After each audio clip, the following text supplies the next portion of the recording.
Hello, everyone, and welcome back to another episode of Play, Pause, Rewind. It is our 73rd episode, and we're back with another incredible film to talk about. But before we get to that, Niles, how have you been the last couple weeks?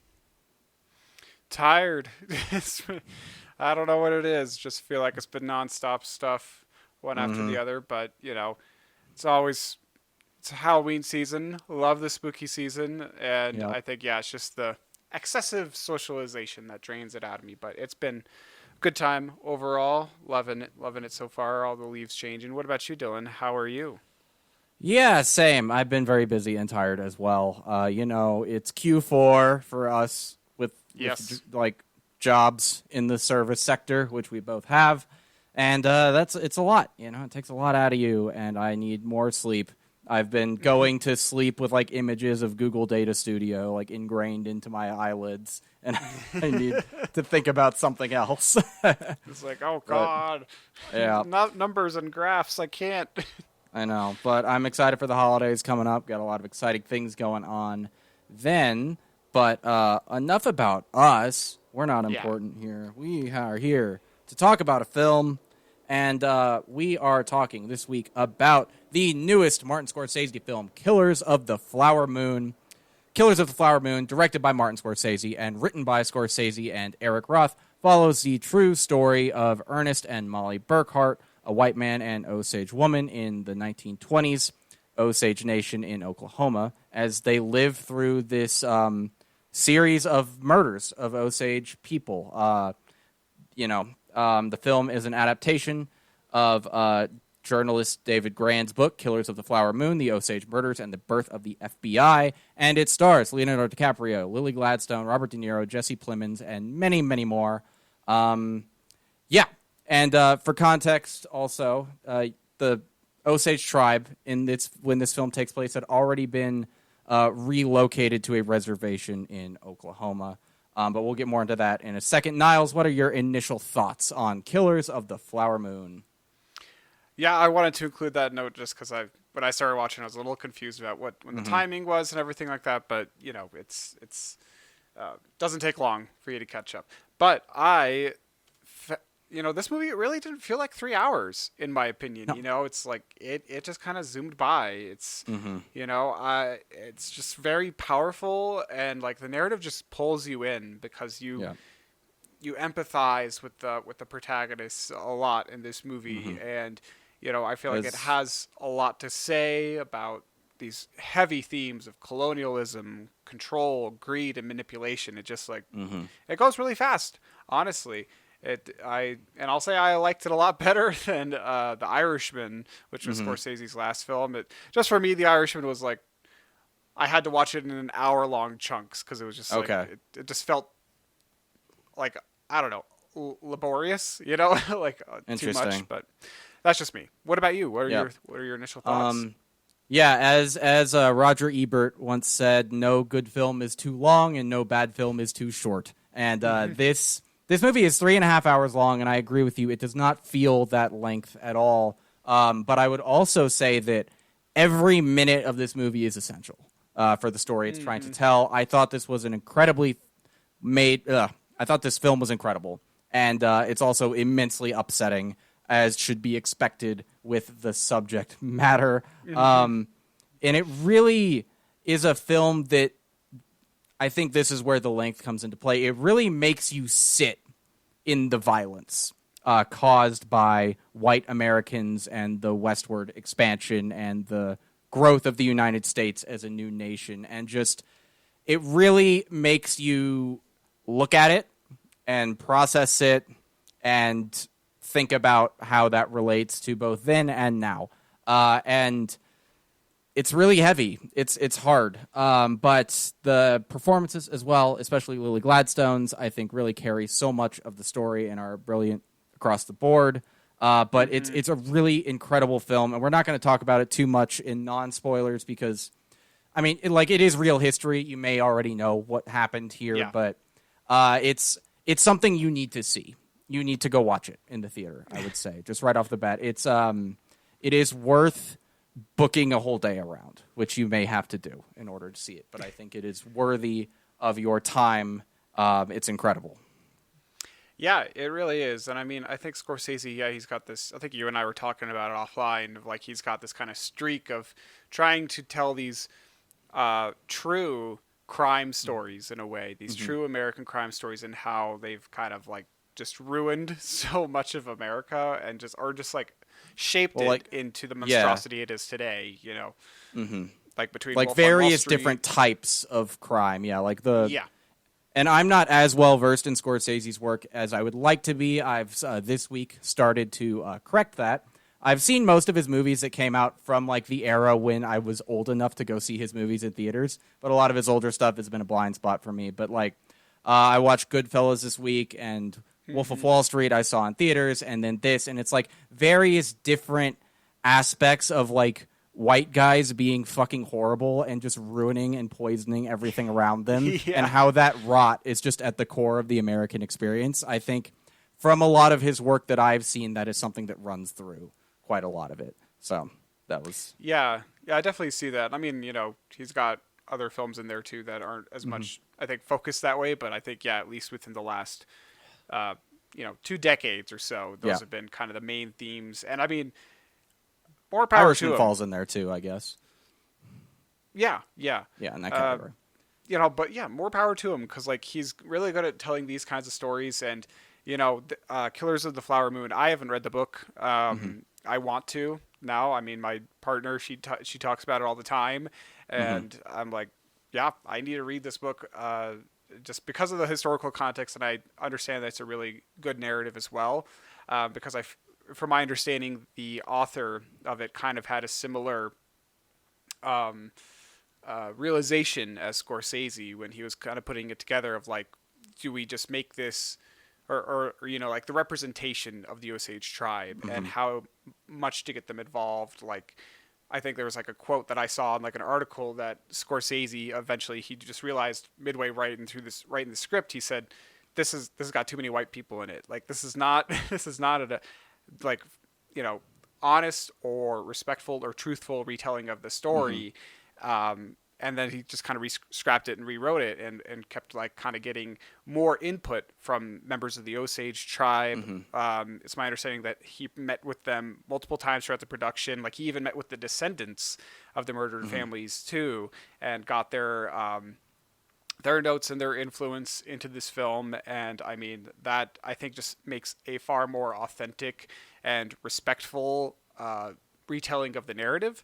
And obviously this film still centers on white people a lot. Like our main protagonist, I would say, or at least one of them, Leo DiCaprio, he's Ernest in this movie, and like that's his name, and he's kind of the center point of the film. But he's definitely the point of view character, and we'll talk about that more in spoilers as absolutely. well. But I also heard, in addition to what you said, part of the rewrite process, and I heard this on listening to the Weekly Planet podcast this morning, but apparently the original conception for the story they were working with centered more around Jesse Plemons' Bureau of Investigations character. And the story started more around when he enters the picture, but they sort of reassessed. It's like, what's the heart of this story? Like, what's the real emotional core here? And it's more about the people who were at the center of it rather than a guy who comes in from the outside. And not to get into spoilers or anything, but like, you do get plenty of the Bureau of Investigations, soon to be renamed to the FBI later on. This story, both here and in history, has a lot to do with the early FBI. But yeah, they sort of reworked it to center more around Ernest and Molly, because that is where the emotion is in the narrative here.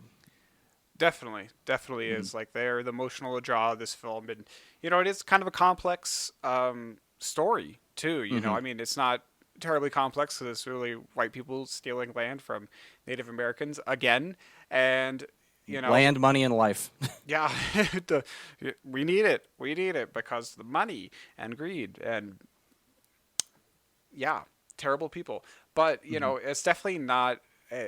It feels respectful. Like I said, it doesn't feel like a white savior narrative, and it doesn't depict the Native Americans in like stereotypical ways. Like, it feels like the influence that they provided, like the Osage tribe and their guidance in this film, it really comes through very well, and it feels respectful, and I really appreciated that here. Yeah, it's really great, and I said already, but I would really highly recommend this movie. I think it is a must-see and will probably be looked back on as an incredibly important film, and we'll talk about more aspects of to why and spoilers. But do you have any final thoughts before we transition into that?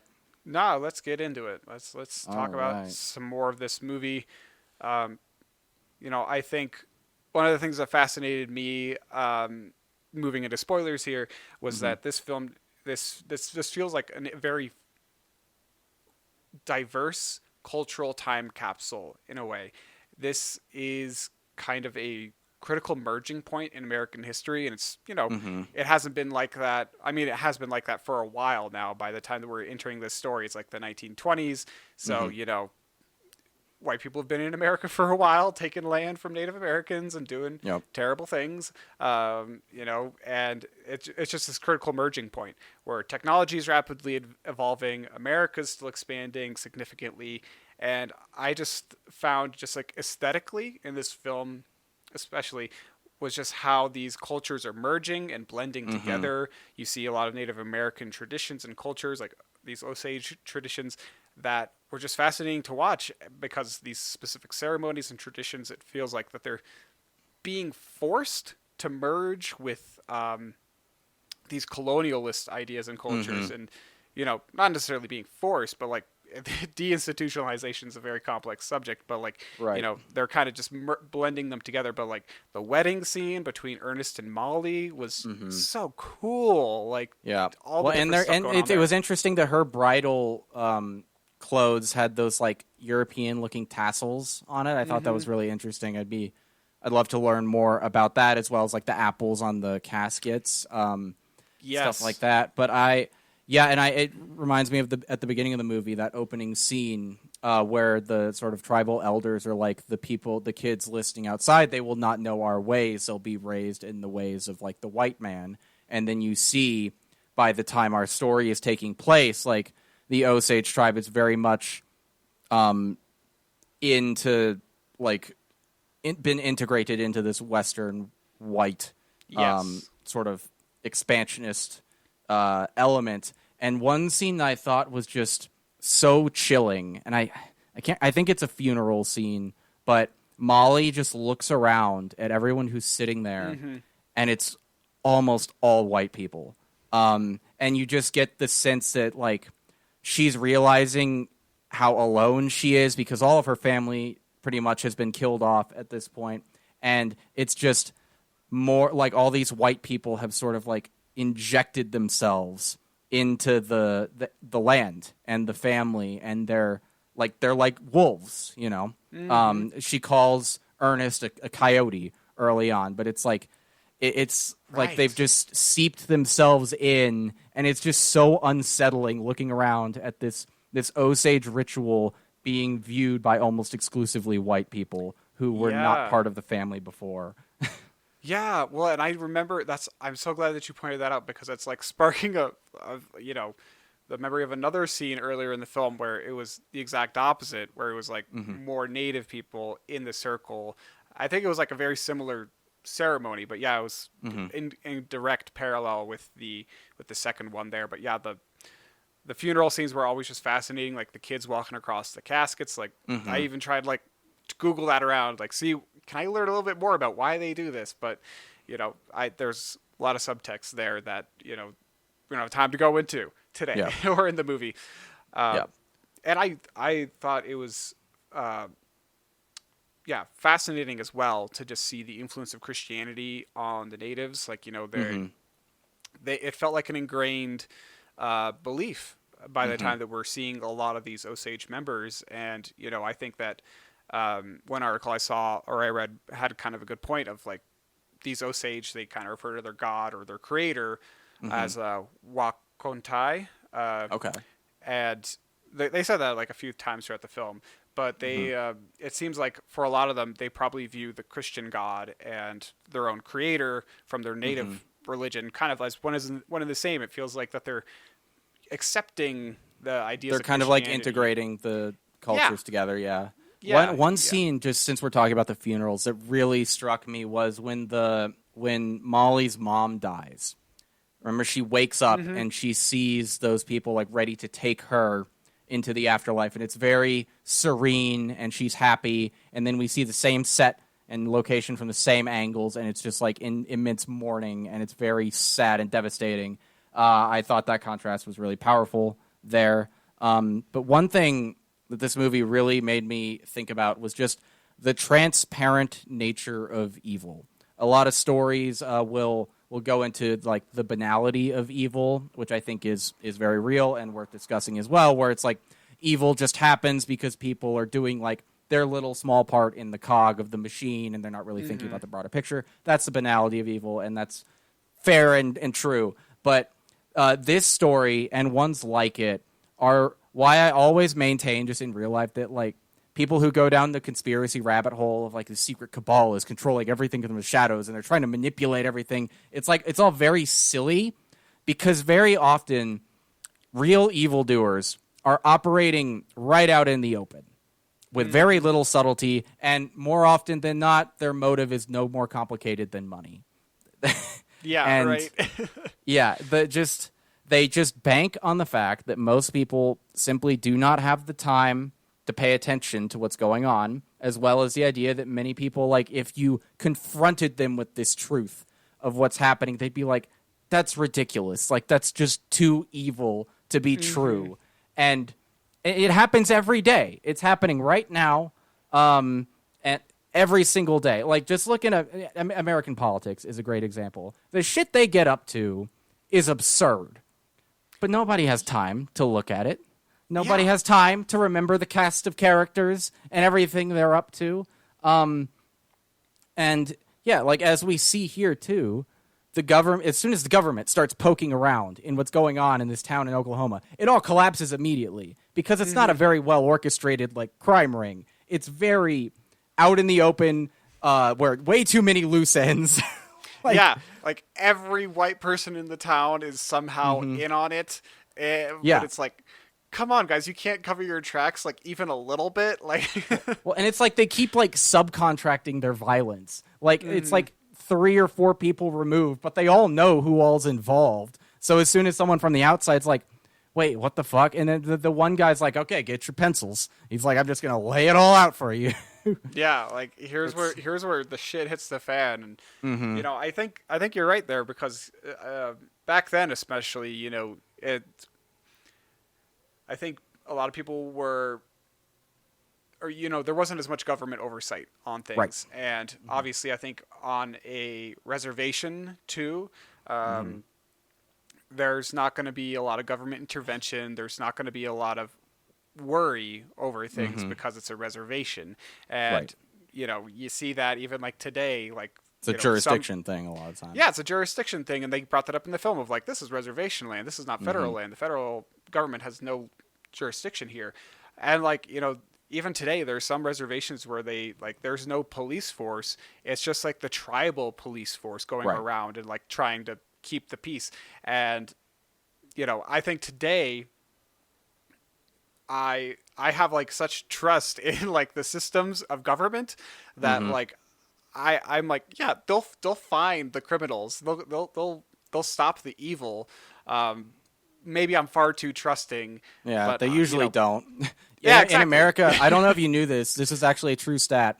What % chance do you think you have of getting away with murder in the United States of America? Oh, in the U.S.? Man, I'd put it at 65%. Okay, well, you're a little bit more pessimistic than the reality, but it's a 50-50 shot. They solve about half of homicides. You have a flip a coin, and that's how you'll know if you can get away with murder or not. So it's like our institutions aren't that great at catching people. Yeah. But yeah, so.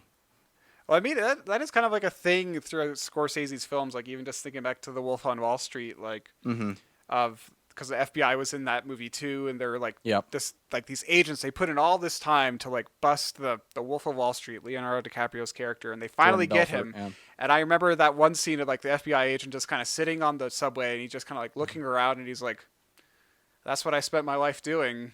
and Yeah. no one cares, no one noticed, and it was all kind of for nothing. And Because Belfort gets out, and he's yeah, giving that motivational speech at the end. Remember about the pen, and that's the content. Like, and a lot of people misread The Wolf of Wall Street somehow and view Jordan Belfort as an aspirational figure. I'm like, my friends, I was 18 when I saw that movie, and I understood he was a scumbag back then. Like, if I could understand that as a dipshit 18-year-old, and you can't as a full-on adult, something seriously wrong with you. right.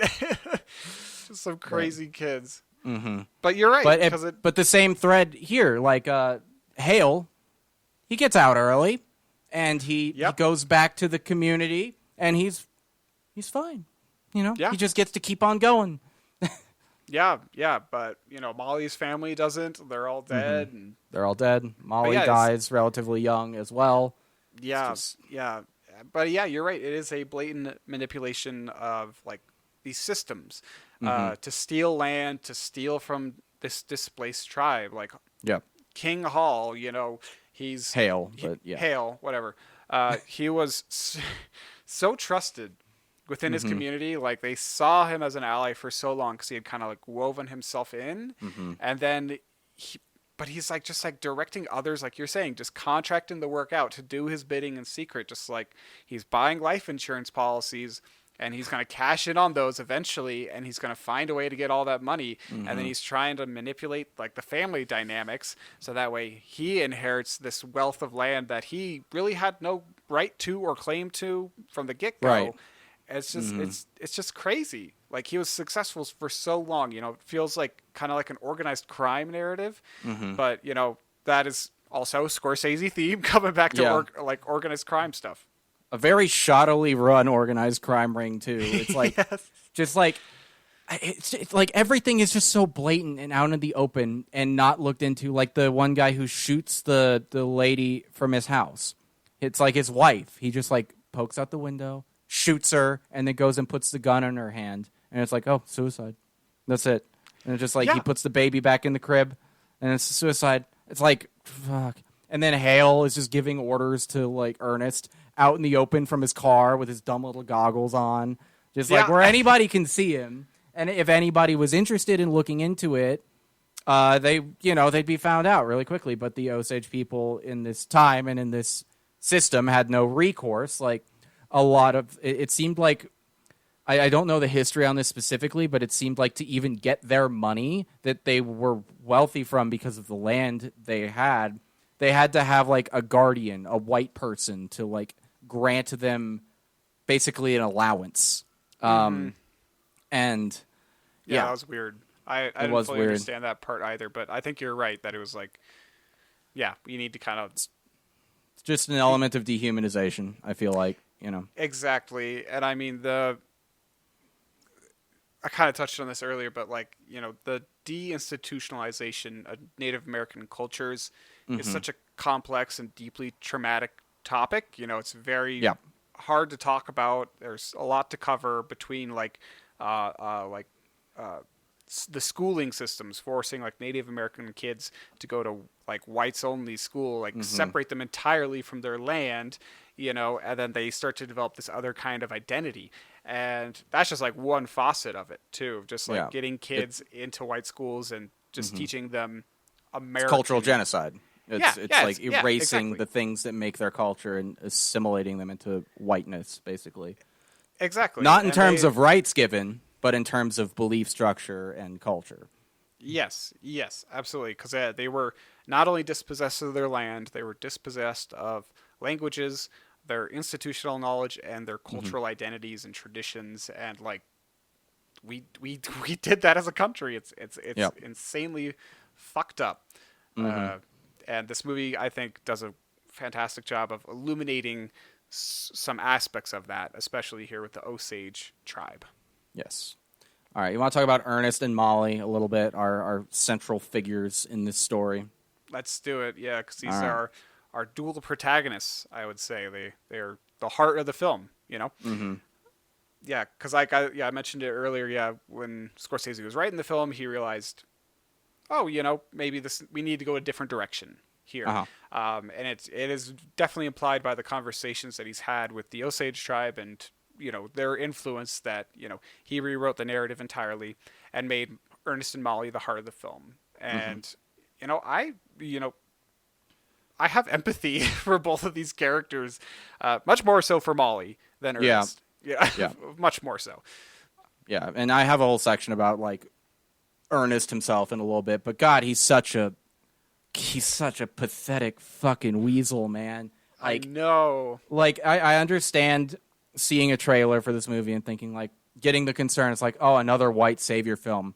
This fucker isn't a savior of anybody. This is a piece of shit. Like, he's a violent murderer. He's dumb as fuck, easily manipulated, completely dishonest. Like, just, but I do see where the empathy for him comes from, because there's like just enough conscience there, and it's like, and I want to save it for a little bit later in the conversation because you have other stuff here, but it's just I think there's a reason the film is centered on him, and I'll talk about it more in a minute.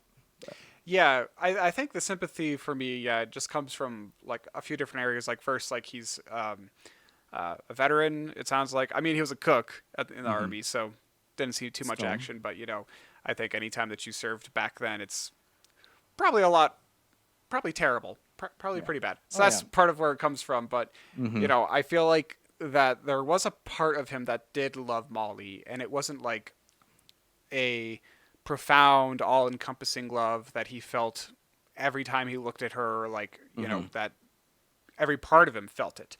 I just think that when he got to the end of the film, he's talking with Molly and he's kind of apologizing and he's asking how the kids are. She asks him, what was in those shots? And he just can't bring himself to let her know the full truth about those injections. That he was kind of like making her super tired, like making sure she was quiet, because that's what King wanted him to do. Yeah. And I think that, just obviously shows that he didn't fully love her. But, I think that there's a part of him that believed he did. And I think, DiCaprio does a good job throughout this film. He's very good at this. Yeah, over time, it feels like you can feel it gradually building in him. This increasing regret, these increased feelings of conflict about the subtle hijacking of the Osage land. Like, he still is in King's camp for so much of the film, but I think over time you start to see that regret pool up in him. Yeah, I think you start to get like glimpses of it, but he's so, and I'll dive more into what I mean by this later, but he's like dissociating what he's doing a little bit, because I think I disagree with you slightly on when she asked him about the poison, because I think you say he can't bring himself to tell her. I think he can't bring himself to recognize what he did, because he's choosing to ignore the violence he's inflicting on her here. And there's that interesting scene where he pours some of it in his own drink and he drinks it. And it's almost like he's kind of testing out like what's going on, but he doesn't really do anything with that information or seem to learn anything from it. So it's like he's almost just refusing to commit to acknowledge what's going on and what he's doing and his part in it. I see that. And yeah, but both of them are fantastic here. Robert De Niro also delivers an incredible performance as King Hale. He's a real like, smiley, slimy piece of shit. He's a scumbag, and he does a good job of playing those scumbags. But yeah, I mean, Molly, fantastic character as well. Like the actress, she does such a good job. I'm blanking on her name. Lily Gladstone. Lily Gladstone. Thank you. Yeah, she did such a great job in this role. Like, she's able to express so much without doing much. It's so subtle. Yeah, because she has to slowly watch every member of her family get killed off and die in these very suspicious circumstances, like her sisters and her relatives, and her mom dies. It's like it's dropping like flies, and she just endures such significant loss in this movie, and I feel like she is so helpless throughout it, and we as an audience feel that way too, because like we know we're like we want to stop this from happening. We want Ernest to stop and King to stop, but we can't do anything about it. We just kind of got to watch it unfold, and it's right. Just really, really powerful performances from the two of them. And I actually read that Scorsese, he interviewed the descendants of Ernest and Molly, and the descendants, apparently from what I read online, they claimed that the couple really was in love. So, that's kind of hearsay at this point. Yeah, but I think, sorry to bring up a fucking Marvel thing in a Scorsese movie review, but like the love that Ernest seems to have for Molly, it does in a way remind me of how like Thanos says that he loves Gamora and Nebula. It's like, no, not really. You think you do, but you're an abusive like monster to them, and you've like created this image of yourself in your head that says you love them. And I think Ernest and Thanos, sorry everyone, are similar in that regard. It's like there is a type of person, and I think a lot of abusers are probably like this. In their head, they love you, but they don't express that love in proper ways or at all, and they, as a defense mechanism for themselves, have painted this picture of them as a loving family member. And absolutely, yeah. So. Apologies for mentioning fucking Thanos in a very serious conversation about genocide, but I did think that was an interesting trait. But I want to go, speaking just about Ernest and the way he's written and presented, is Christopher Coate, who was the Osage language consultant on the film. He was interviewed on the red carpet, and I thought he had a really insightful series of comments that he led there. So he has thoughts about both the film and Ernest, and he said he was really nervous leading up to the film about it, and he would have preferred if the movie was told from Molly's perspective, from an Osage perspective, but he also recognized in the same breath that it would probably take an Osage to do that story justice. Martin Scorsese is not an Osage, so that being the case, and also recognizing that the film is not made for the Osage audience specifically, but for a broader, probably majority white audience, Coate felt that the movie does a really excellent job of telling this story for that audience. But he made a comment about how the film makes a decision to give Ernest some sort of conscience and say that he had a love for Molly, but when you're someone like Ernest and you are so actively participating in killing your wife's entire family, it's like that's not love, that's abuse. And he says the film is asking us as white people to look at ourselves and ask, how long will we be complicit in racism?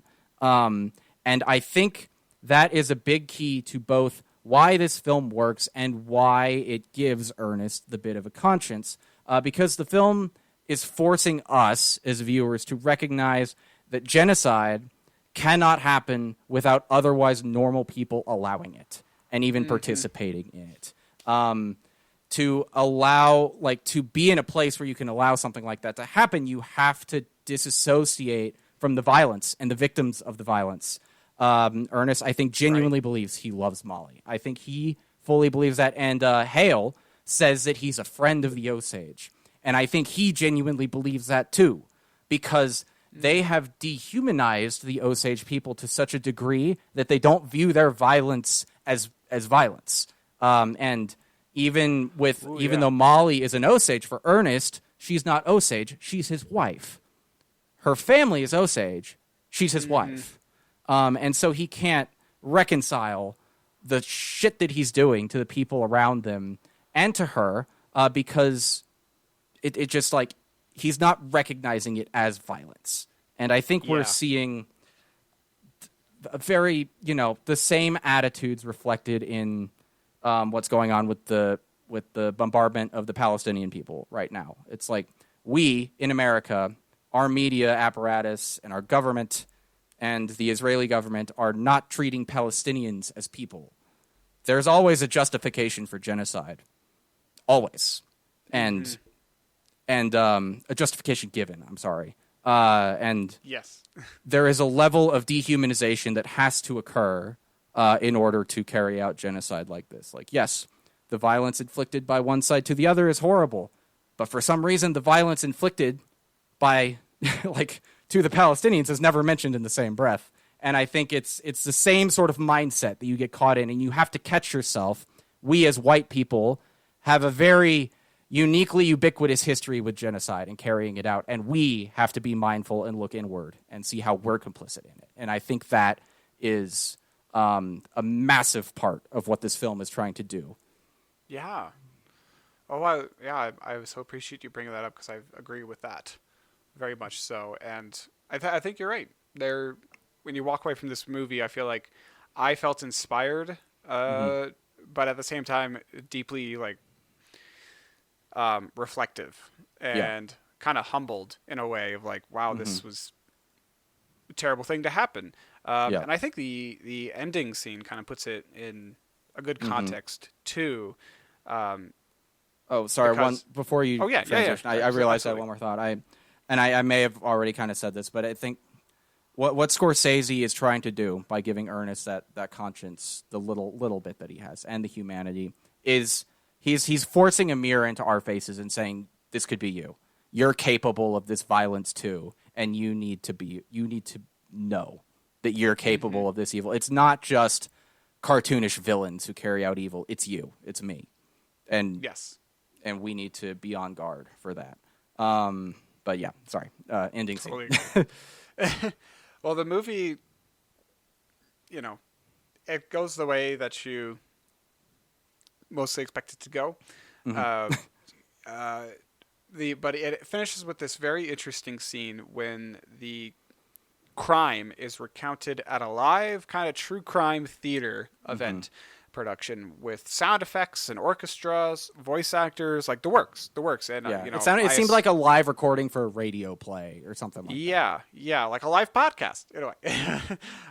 A live kind of deal. And I thought it was a very creative way to end the narrative. Because I feel like a lot of other kind of true crime stories like this will just go the route of just putting white text on a black screen, like Ernest died in prison, yada yada, whatever. Yeah. Kind of just throw that stuff up there, and that's the movie. But Scorsese said, no, let's actually kind of keep it in the time period. It felt fitting for that, and it feels emblematic of the true crime genre in a way too.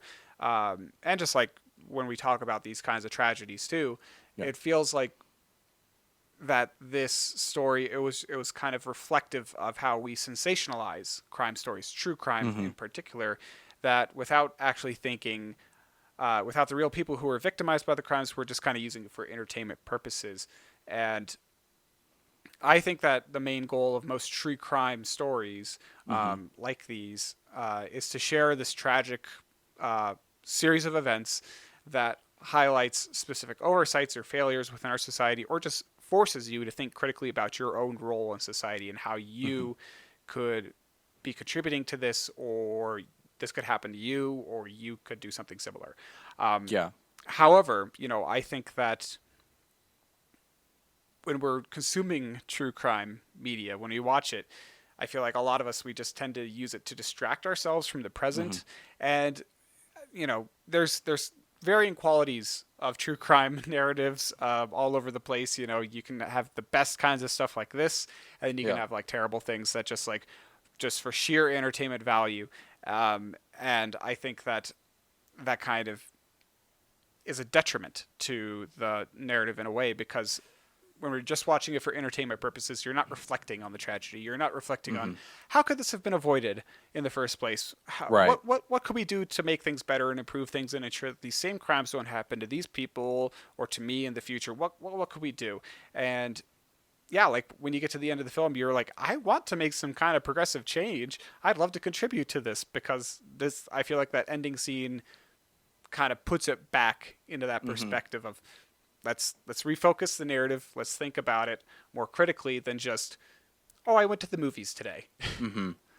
Yeah, and the scene also features Scorsese as himself, as someone reading out the fate of Molly, I believe is who he reads the fate of. And I think I think this scene is doing a lot of things, but it's calling himself and all of us out for how, and I wasn't very articulate in how I organized my notes, so I hope I get my thoughts across here, but basically calling us all out about how we use entertainment, including true crime, but even more broadly, just as a commodification of real people's suffering a lot of the time for our entertainment.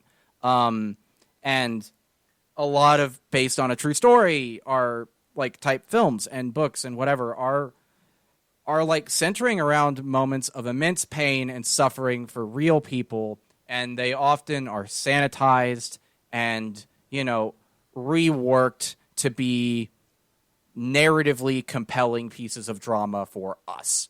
Often, if it's a story like Killers of the Flower Moon or something to deal with race relations between white and black people, like it may often be written by white people for a white audience about the crimes of previous generations of white people against a marginalized community. And it's like, it's written for us and not as a, it's written to give us like the small victory. It's like, oh, this little victory against racism. Look at how good of friends these two characters are by the end. And it's like, it's packaging it in a nice little bow, which I think is very interesting in the context of Killers of the Flower Moon, because this movie does not do that. Like I said in non-spoilers, like it makes you fucking sit in the grime of like racist violence for almost 3 hours. And you see how shitty these people are. And what I forgot to mention it earlier, but there's the one part where Molly and Ernest hire that private investigator at some point in the film to look into the murders. And then he gets killed. And then at a certain point, in a very understated way, you're shown that one of the people who killed him was fucking Ernest.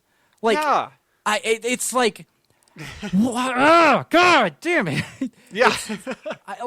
Fuck. It's such a, it's not a commodification of this story in a lot of ways that a lesser filmmaker tackling the same source material would probably have produced. And another thing I find interesting is in the way that it makes us sit with the violence and all of this stuff playing out, just like an earlier version of the film was meant to start around, like center around Jesse Plemons' Bureau of Investigations character, who we've barely talked about, but he's in it, and he does a good job. But that's a movie. You can make that movie, and it probably would have been compelling. And even beyond that, you could have made a courtroom drama about that last segment as a full film, and that probably would have been compelling. And I bet there are people who would have made that film and would have made Ernest Burkhart look very brave and very heroic for his testimony against Hale and against his co-conspirators. But we know what he did because we were forced to watch it. We were forced to look at him for who he is. And even when he agrees to testify, he's so... It's just like one conversation, and he's like, oh, you're right. I was making it all up. It didn't happen that way. It's like, grow a spine, man. He's so easy to manipulate, but he's so complicit at the same time in whatever is going on. Yeah, well, I mean, he's a full-on co-conspirator in my mind. Like, he killed a lot of the people himself. He hired the killers for a lot of the other ones. I love how sloppy some of the kills are, too. Remember, they give the guy, like, specific instructions, shoot him in the front of the head so it looks like suicide, and he just doesn't do it. And he just shoots him in the back of the head, and he runs off with the gun, and it's like, he runs off with the gun. What were you doing? Yeah, that's the thing, the blatantness of the evil, right? It's, like, all out in the open. Also, we get John Lithgow and Brendan Fraser in the courtroom arc. A lot of people criticize Brendan Fraser's performance, but I thought it was exactly what it needed to be for this role. How did you feel about his performance at the end there? It was, I agree. I thought it was what we needed, and it was powerful. It was one of those star power moments, though, where it was just like, what the fuck is that? Is that Brendan Fraser back there? And then he stands up and starts yelling. It's like, that's Brendan Fraser. Yeah, well, a lot of people were like criticizing how like loud and like screamy his performance is, but in my mind, I'm like, he's a defense lawyer and he has no case. He has nothing in terms of like the actual like evidence. So the only way he wins is by being loud and intimidating people, and that's what he does. Like I think he gives the perfect performance for what that role was calling for. So I think the criticism of him is kind of odd. Yeah, I don't agree with the criticism at all. Mm-hmm. Thought he was great in it, and it was a nice surprise cameo. But yeah, you're totally right, because when you got nothing that's going to give you the upper hand, you got to manipulate that witness and get him off the stand. Oh my god, the way it was kind of funny. His delivery is like, "This is my client." I need to confer with him. It's like, what the fuck? It's like, I guess might be true. Yeah, technically you might be true, but also no. Yeah, and I love how John Lithgow's character, it's like, this is blatant witness tampering. Come on. Yeah.